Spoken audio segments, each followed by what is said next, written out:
فدعا ربه أني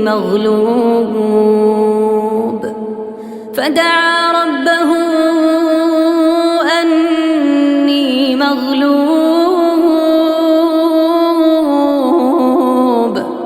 فانتصر. ففتحنا أبواب السماء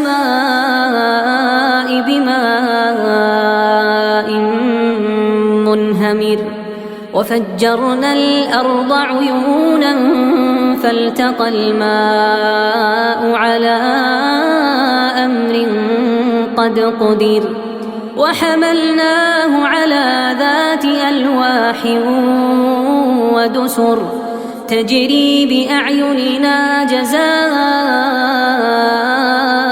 لمن كان كفر. ولقد تركناها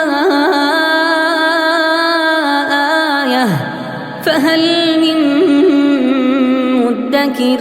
فكيف كان عذابي ونذر. ولقد يسرنا القرآن للذكر فهل من مدكر.